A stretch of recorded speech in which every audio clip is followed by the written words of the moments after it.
Em nome do Pai, do Filho e do Espírito Santo. Amém. Deus unitrino, mistério de nossa fé, abençoai-nos com a graça do entendimento, para que tudo que iremos estudar seja favorável à nossa salvação. Por Cristo Senhor nosso. Amém. Todos os santos e santas de Deus, rogai por nós. Em nome do Pai, do Filho e do Espírito Santo. Amém. Amém.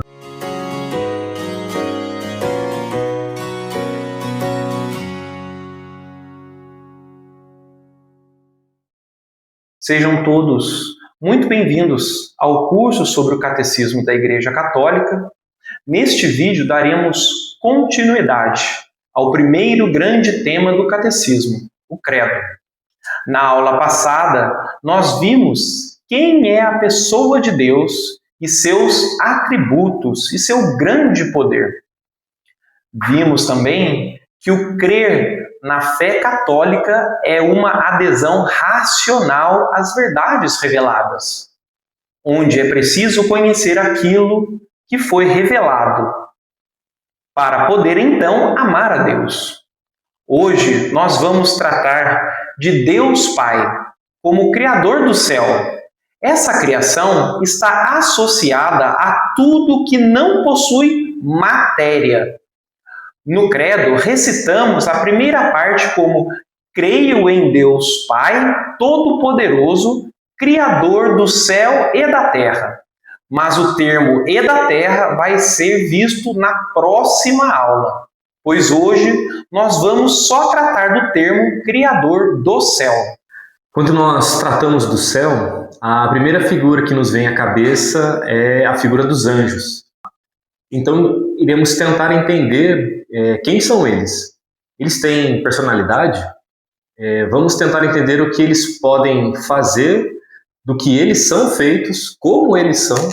E nessa hora, infelizmente, às vezes a nossa imaginação, baseada nos artistas, nas representações, confundem um pouquinho a gente. Mas vamos tentar entender o que são essas criaturas que foram criadas primeiro do que o homem. Devemos lembrar que Deus existe fora do tempo, mas no momento em que se tem criaturas, já existe uma sequência dessa criação. Então, os anjos foram criados por Deus numa quantidade incontável. Temos noção de que o número de anjos ele é maior do que todos os homens que já existiram em todos os tempos sobre a face da Terra. Ou seja, é uma quantidade inimaginável desses seres. Podemos então perguntar, por que Deus criou esses seres? Ele os criou como uma forma de expansão da sua bondade, pois antes de tudo, só havia Deus. Nós vimos isso na última aula, e Deus, na sua bondade, vai criar do nada, mas refletido a partir dele e vindo dele, e os criou para participar da sua glória e da sua grandeza. A criação em si já revela a bondade de Deus, querendo dividir com seus seres a sua bondade, o seu conhecimento e a sua convivência. Ao criar esses seres que não têm matéria, ou seja, são puro espírito, ele não concede de imediato a graça santificante, infusão do estado de graça. E esse é um fato que o padre Dionísio Areopagita descreve em sua obra, onde ele desenvolve muito a questão dos seres angélicos. E também, baseado na tradição oral, na Sagrada Escritura e no comentário de outros padres dos primeiros séculos. E porque Deus não dá de imediato aos seres celestiais a graça santificante? Porque os anjos deveriam, como toda a obra da criação, passar por um teste. E isso vai servir para nós como modelo, porque Deus, ao submeter os anjos a uma prova, vai também submeter os homens a uma prova, para que ele possa separar quem o ama de quem não o ama, sem interferir na liberdade individual de cada um. E guardem isso, para nós falarmos da criação da Terra na próxima aula, pois isso é importante. Então, os seres angélicos não foram confirmados na graça, mas foram confirmados na natureza angélica. E essa natureza angélica tem uma característica que vai facilitar muito a nossa vida para entender o porquê muitos decaíram e também o porquê eles não se arrependem. Os seres angélicos têm a capacidade de uma visão dilatada. Ou seja, ao reconhecer qualquer objeto, ele atinge completamente o ser daquele objeto, sem necessidade de pensar ou estudar. E com isso, por exemplo, um anjo olha, por exemplo, para uma televisão e já sabe todo o mecanismo dela, tudo que ela possui internamente, qual a função dela, qual a natureza dela, para que ela é usada, quais são os defeitos possíveis, ou seja, os anjos atingem naquela visão o ser e a profundidade de todas as coisas. Isso significa que o anjo nunca se arrepende de nada que ele faz, porque os atos dele são completos e finais em tudo o que ele faz. E isso é muito importante para que a gente compreenda como se deu a prova e o decaimento de muitos deles. Veja, quando o anjo decide realizar alguma coisa, ele tem o domínio completo daquilo que ele está fazendo, o que é diferente de nós, pois o ser humano, para conhecer alguma coisa, ele precisa estudar o objeto, precisa se ocupar para compreender a natureza do objeto.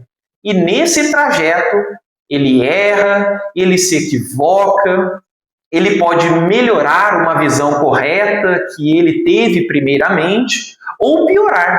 Agora, com o anjo, isso não acontece, porque o anjo olha para alguma coisa e sabe, na profundidade desse conhecimento, o que é aquela coisa.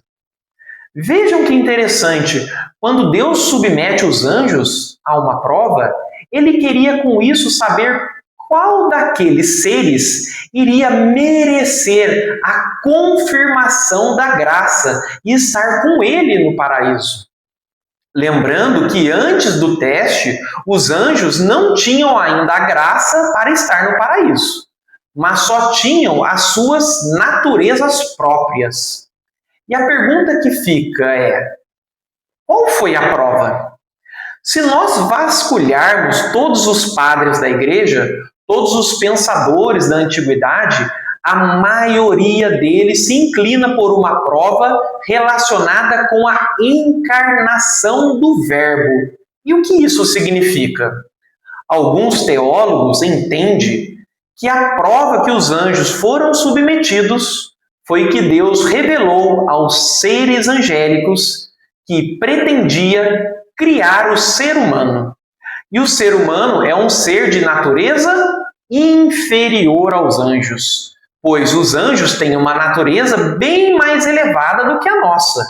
E é só lembrarmos da capacidade absurda que eles têm com a sua visão dilatada.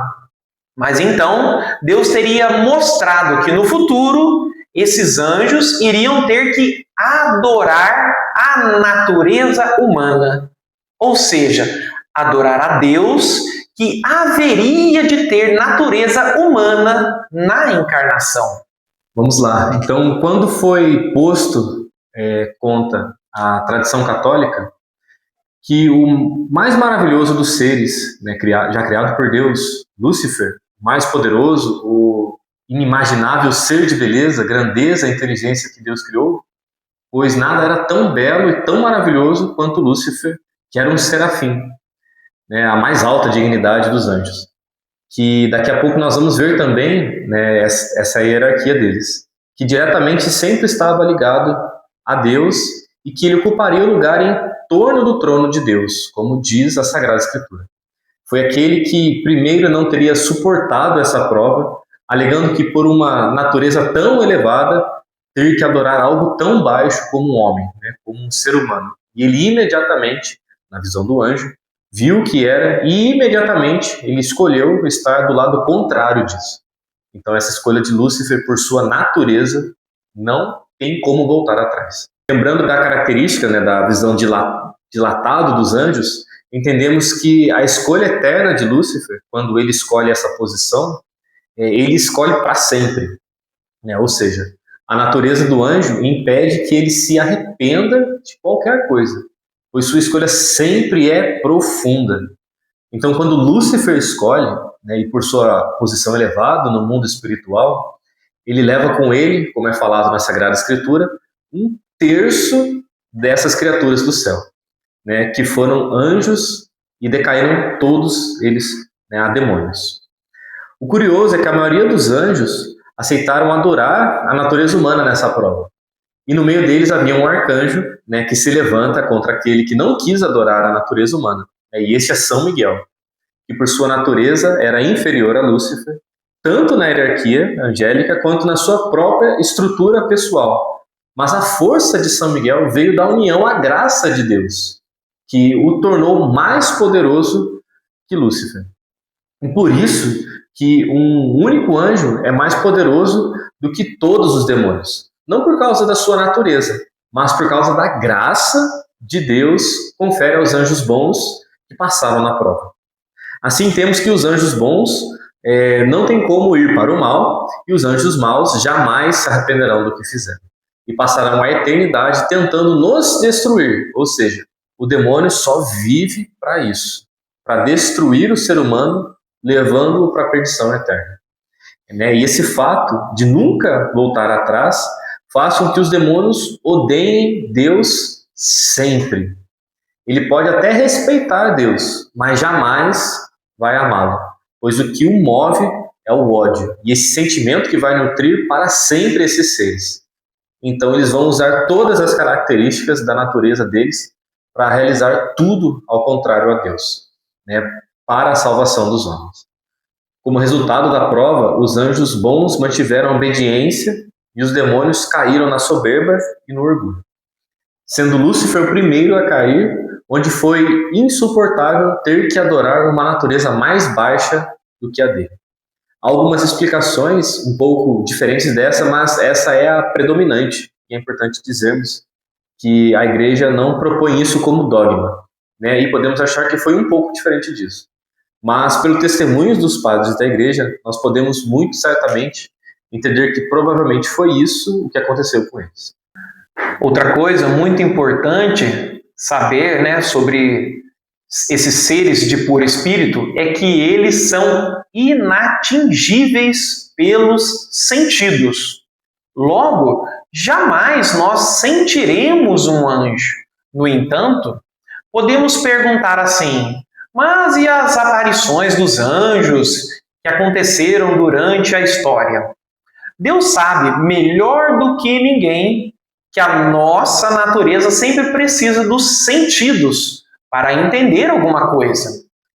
E se ele, em algum momento, mandou um anjo vir falar com os seres humanos, é claro que o anjo, tendo a capacidade de assumir a forma humana ou a forma material para se comunicar com os homens, será possível visualizá-lo, ou até mesmo tocá-lo.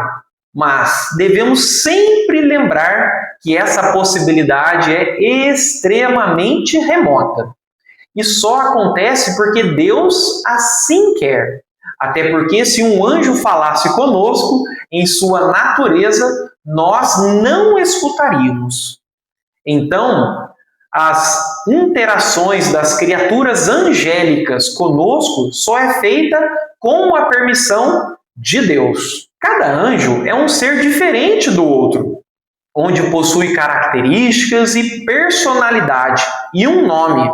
O nome esse dado pelo próprio Deus. E nós só conhecemos 3 que a revelação nos trouxe: São Gabriel, São Rafael e São Miguel. E o nome de cada anjo tem a ver com a missão deles, sendo um médico de Deus, né, São Rafael, mensageiro de Deus, São Gabriel, e a força de Deus, São Miguel.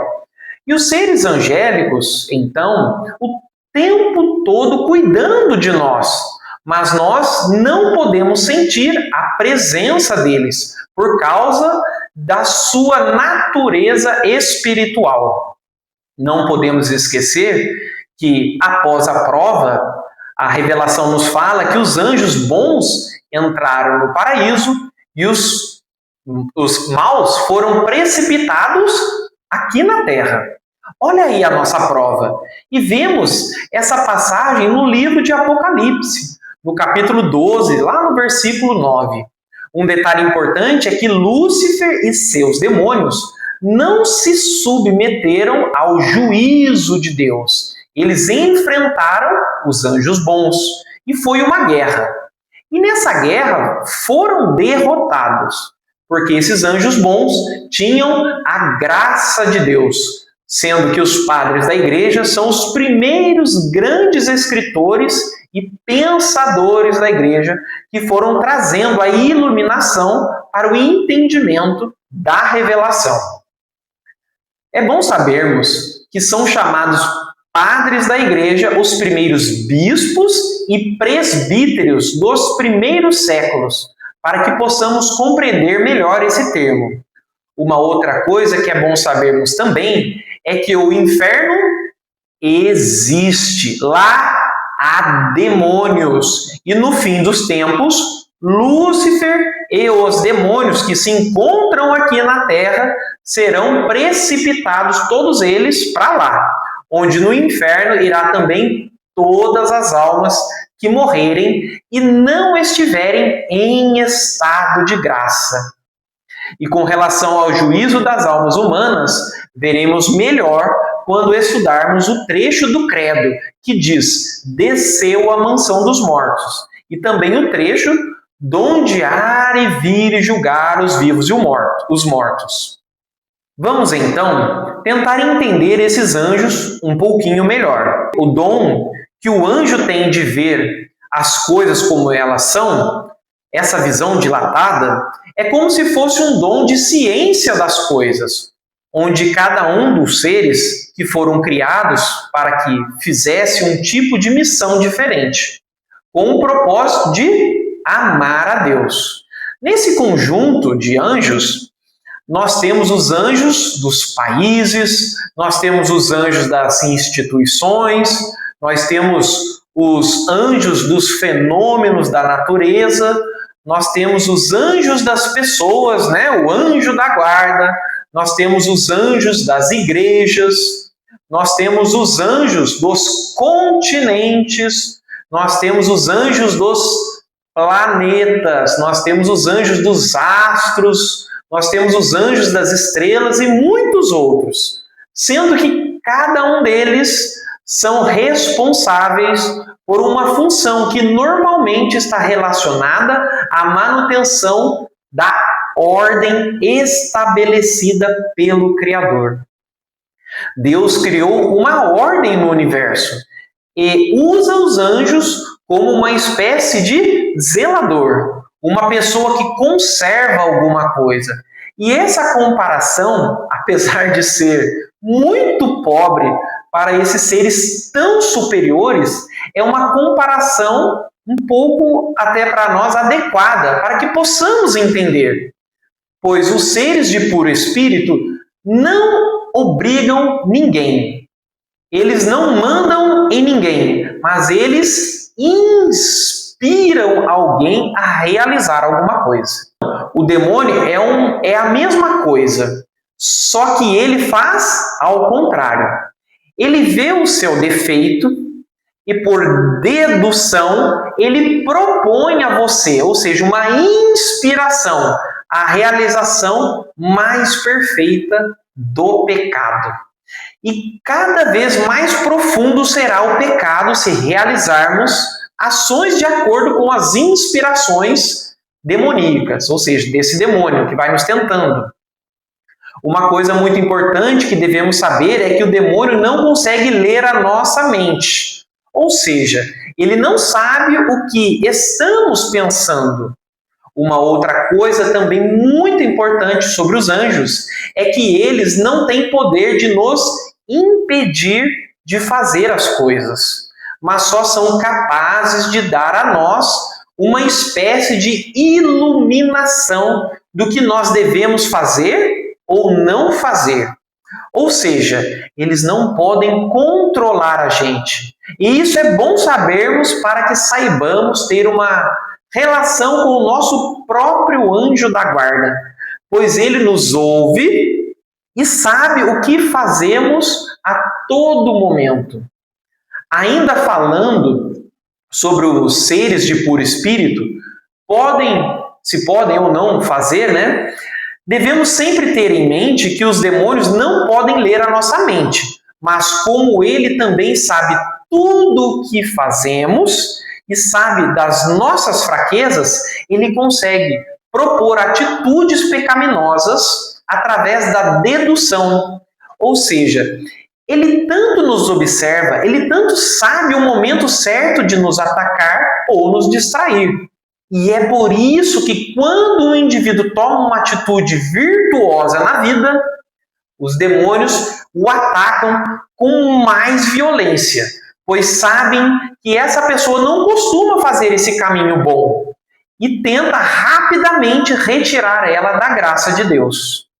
Em resumo, os anjos são criaturas livres e inteligentes, e a liberdade deles é relacionada naquilo que eles escolheram, onde os que escolheram o bem serão para sempre bons, e os que escolheram o mal serão para sempre maus.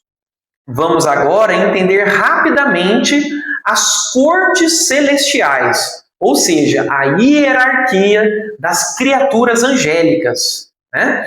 Há 3 níveis de hierarquia, sendo que na primeira hierarquia estão os seres mais próximos de Deus, que contemplam diretamente a glória divina e transmitem os desígnios divinos às hierarquias inferiores.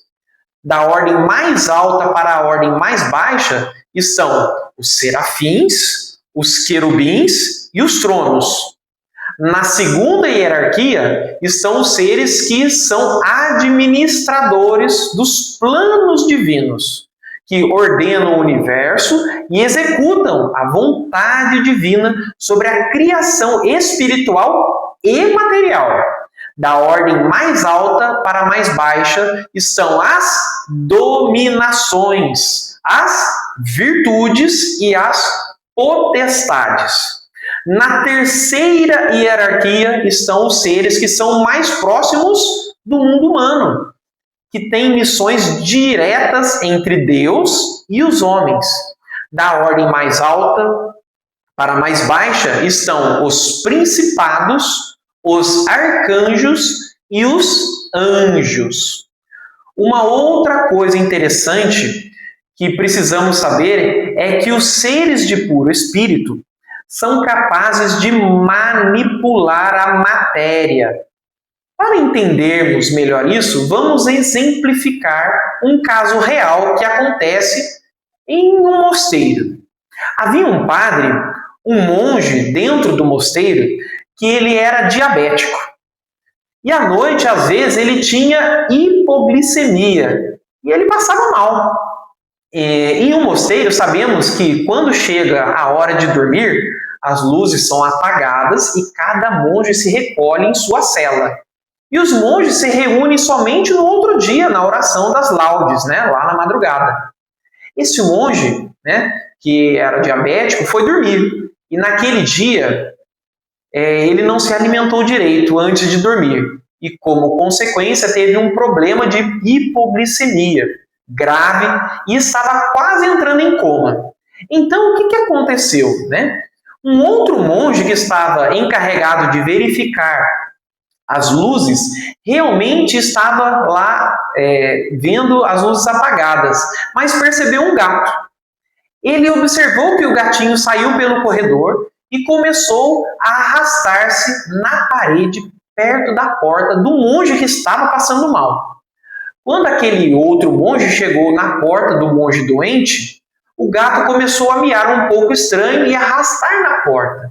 E foi assim que aquele monge achou muito estranho e foi até a porta, enxotar o gato, Mas quando ele iria fazer com que o gatinho saísse de perto da porta, ele escutou o gemido do monge que estava desfalecendo.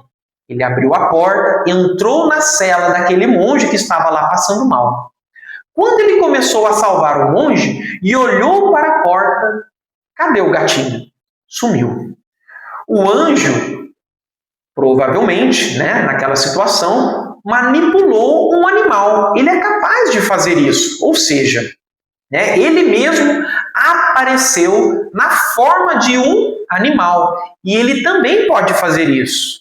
Então podemos citar também São João Bosco, e o caso do cão cinzento que protegia ele, sendo que aquilo era um anjo.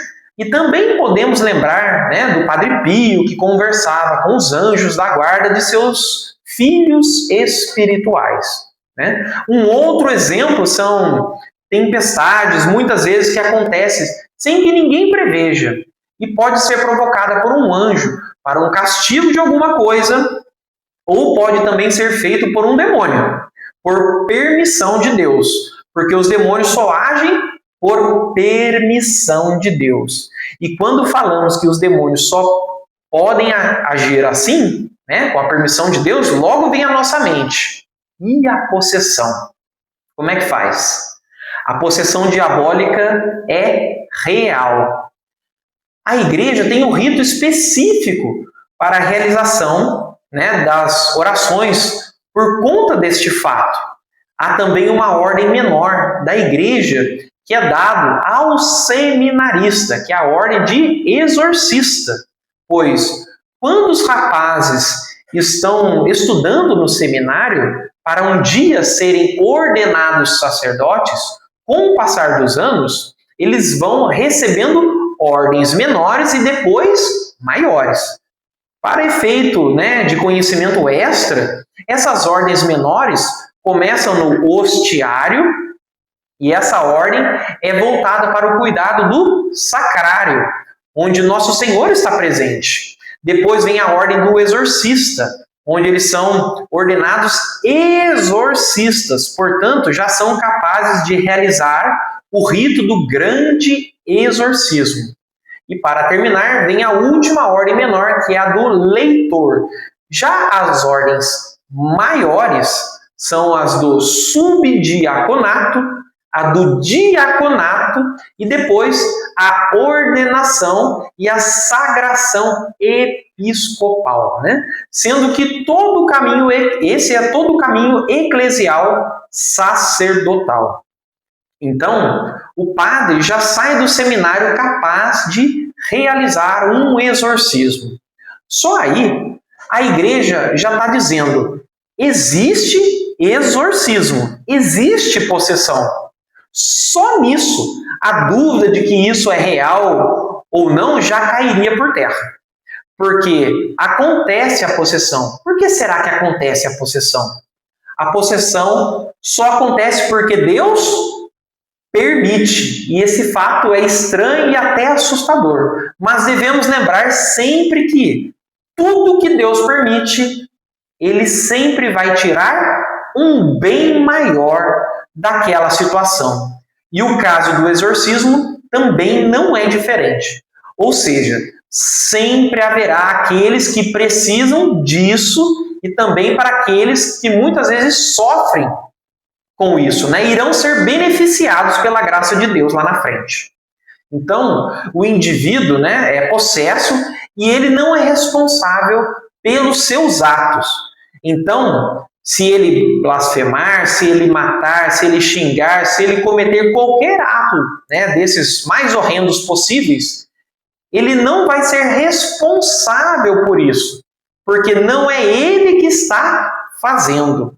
Não vai ser responsável perante Deus. Então, ou seja, Não há pecado no momento em que a pessoa está possessa. Quanto às pessoas que participam desse fato, sendo elas observadoras, exorcistas ou a própria pessoa possessa, normalmente se edificam e se convertem, e é por isso que Deus permite. Devemos então esquecer os filmes ali de Hollywood que fizeram uma ideia completamente errada do exorcismo para nós, pois é um fato muito sério, e deve ser tratado com muito cuidado e com a devida supervisão da igreja, sempre. Mas, na verdade, como é que isso de fato acontece? Quando alguém começa a manifestar sinais de possessão, a igreja trabalha dentro de 3 fases dessa possessão: a manifestação, a obsessão e o exorcismo. Então, lá na primeira fase, chamada de infestação, alguns teólogos nem reconhecem essa fase, alguns outros sim, dizendo que é o momento em que as coisas estranhas ali começam a acontecer. Mas não dá para determinar ainda se é a ação de um demônio ou não. Já na segunda fase, a obsessão, é o momento em que a pessoa ainda consciente começa a realizar umas coisas mais estranhas, mais bizarras, mais impossíveis, inimagináveis, mas ela ainda está consciente.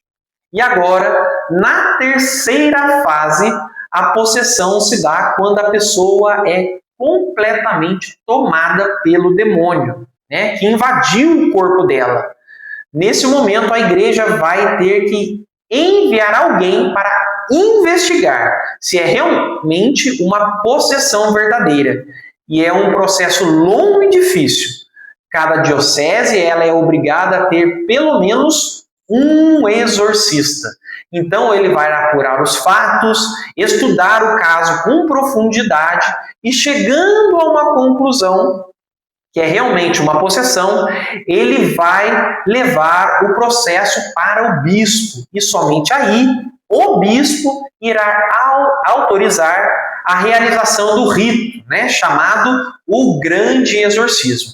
É um rito prescrito pela igreja, enorme, pesado, difícil, onde o exorcista vai começar o trabalho de tentar expulsar o demônio do corpo da pessoa. E esse exorcismo pode durar 10 minutos ou, infelizmente, até 10 anos, ou seja, pode demorar muito tempo. E todo esse procedimento é feito com prudência, porque, de fato, no passado não se tinha muitos conhecimentos que hoje nós temos no campo da psiquiatria, no campo da psicologia, e isso tem que ser levado em conta, porque muita demência, por exemplo, era atribuído a coisa de demônio. E hoje se sabe que não. E que algumas coisas são problemas mentais mesmos. E então existem os casos reais de exorcismo comprovados no mundo inteiro. E é só procurarmos dentro dos processos da igreja que veremos vários exorcismos sendo aprovados, realizados e bem-sucedidos. Assim, é por isso que Deus permite que às vezes coisas meio macabras do demônio para converter as almas dessas pessoas envolvidas nesses casos. Desse fato, podemos sempre lembrar que o possuído afastou-se de Deus a ponto de que a sua alma estava tão vulnerável que o próprio demônio o controlou, por permissão de Deus, sempre. Mas a permissão de Deus já é uma graça para que todos aqueles que presenciem esse fato, e muito mais para aquela pessoa, se elas, após esse ocorrido, se arrependerem e voltarem seus corações para Deus, sem voltar a vacilar, elas vão ter essa graça de uma conversão. De uma coisa é certa: os que estão em Deus serão salvos. Mas agora, aqueles que morrerem em pecado mortal serão condenados. E isso temos que guardar em nossas mentes, pois não sabemos nem o dia e nem a hora em que seremos chamados a prestar contas de nossa vida. Assim, precisamos estar sempre preparados para o nosso encontro definitivo com o nosso Senhor Jesus Cristo. Lembremos sempre, né, que o diabo nos convida a pecar sempre mais e mais. Sendo que cada vez que nós pecamos, o pecado sempre vai se tornando cada vez mais, né, abominável. Dito isto, no mais profundo dos pecados está a missa negra, ou conhecida também como missa satânica, que foi criada por uma suposta igreja satânica. E o que eles fazem nesse ritual? Né, eles profanam a Sagrada Eucaristia, né, que foi roubada, né, de alguma igreja católica. E só sobre esse fato, né, já é possível perceber que Jesus está presente, de fato, naquele pequeno pedaço de pão, onde ele é verdadeiramente corpo, sangue, alma e divindade. Né, e o mais incrível, né, dessa situação é que os satanistas têm, muitas das vezes, né, uma fé mais elevada do que nós católicos na Sagrada Eucaristia, pois se eles acreditam, melhor, né, se eles não acreditassem que aquele pedaço de pão é realmente Jesus, eles não se dariam o trabalho, né, de roubar. Né, voltando, né, à profanação, ela sempre será uma blasfêmia em relação a Deus. Ou seja, o demônio quer odiar seu Criador, realizando os atos mais horrendos possíveis com a Eucaristia. Então, aqueles que participam desse tipo de ritual, né, muito provavelmente podem manifestar em seu ser uma possessão diabólica. Mas isso não quer dizer que somente quem realiza algo tão vil, né, e asqueroso está propenso a uma possessão. De fato, não. Né, todos aqueles que estão em pecado mortal podem chegar à situação deplorável da alma humana. Né, e para aqueles que não acreditam em Deus, né, deixo aquela expressão máxima, né? Se o demônio existe, Deus existe, né? E essa é uma prova bem simples. Não podemos esquecer que a gente peca porque a gente escolhe o pecado. E o pecado é a brecha que damos ao demônio para que ele possa controlar nossa vida. O que devemos fazer para não cair em tentação? Existem alguns remédios, né, que os grandes teólogos, né, e os santos da igreja nos ensinaram para que nós possamos estar sempre protegidos desse tipo de ação demoníaca. Né, o primeiro remédio, é curioso, é um trabalho honesto. Né, quem exerce um trabalho honesto e faz bem o seu trabalho, realiza com afinco e dedicação, afasta o demônio. Outro remédio importantíssimo é a confissão. E é aí que entra aquela pergunta: faz quanto tempo que você não se confessa? Veja, a confissão, ela é capaz de afastar o demônio, porque ela toca, porque ela, né, nos coloca, a gente coloca numa situação de estado de graça que vai repelir o demônio. Outro remédio é a comunhão frequente, procurar ir à missa quando manda a Santa Igreja, ou seja, todo domingo e, se possível, durante a semana, quantas vezes você conseguir, já que recebemos muitas graças na Santa Missa. Outro remédio é fazer penitência. E aqui é interessante saber que uma das melhores penitências é oferecer os pequenos sacrifícios a Nosso Senhor do dia a dia. É coisas simples, como, por exemplo, suportar com paciência as ofensas recebidas, deixar de comer carne às sextas-feiras, aceitar uma certa humilhação, aceitar uma certa injustiça, porque Nosso Senhor passou por tudo isso. Então, quem somos nós, né, para não passarmos por elas? Entre outras palavras, passar por isso com intenção do amor a Deus, sempre. Outro remédio também é a oração diária, né? Rezar de manhã, rezar à noite, rezar o Santo Terço, rezar antes de se alimentar e rezar antes de trabalhar. Essas orações no nosso dia a dia são excelentes também para afugentar o demônio. Né? O sinal da cruz, né, quando fazemos, também é muito eficaz na hora da tentação, assim como o uso da água benta, que é um sacramental. Vamos ver nas futuras aulas, né, a diferença entre o sacramento e o sacramental. Por fim, um último remédio, né, que eu gostaria de comentar é a devoção à Santíssima Virgem Maria, né, pois ela é o ser mais odiado pelo demônio, porque ela não tem natureza divina, mas olha só, mas ela tem a dignidade mais elevada entre todos os seres, porque ela fez a vontade de Deus perfeitamente e ela é imaculada. Ou seja, a Santíssima Virgem Maria não tem a mancha do pecado. E é por isso que o diabo odeia tanto ela. E podemos acreditar ela mais do que Deus, pois Deus é infinito, soberano e criador de todas as coisas. Não tem como comparar nada com Deus, né? Mas Nossa Senhora não, ela tem uma natureza humana, criatura muito inferior às criaturas de puro espírito. No entanto, por sua vida e obediência, ela foi elevada à mais alta dignidade. E é por isso que o diabo a odeia tanto, porque ela, sendo tão inferior, passou a ser o ser criado mais elevado, ou seja, uma inveja gigantesca da posição dela. E quando nós temos a Santíssima Virgem Maria como protetora, como guarda e uma devoção bem feita em relação a ela, o demônio não tem como e não tem poder para nos vencer. Né? Então, devemos nos preocupar com o demônio? Depende. Né? O demônio é, como diz São Pedro, né? Um leão acorrentado, né? Uma fera acorrentada. É só você não passar muito perto dele que ele não te ataca. Né? Se nós seguirmos esses passos, né? Estarmos em estado de graça, cumprir nossos deveres de estado, fazer as nossas orações, assistir à missa e uma devoção profunda à Nossa Senhora, a Santíssima Virgem Maria, seremos protegidos do maligno. Teremos tentação? Sim, claro que teremos. Teremos dificuldades? Sim. Né? Teremos cruzes? Sim. Mas passaremos por todas elas como vitoriosos, né, se observarmos tudo isso. Né? E aqui nós encerramos e vamos entregar a Deus, então, a nossa alma. Em nome do Pai, do Filho e do Espírito Santo. Amém. Deus eterno e todo-poderoso, agradecemos a graça da revelação pela qual somos chamados à santidade. Permanecei conosco para que possamos bem imitá-lo, por Cristo nosso Senhor. Amém. Amém. Em nome do Pai, do Filho e do Espírito Santo. Amém.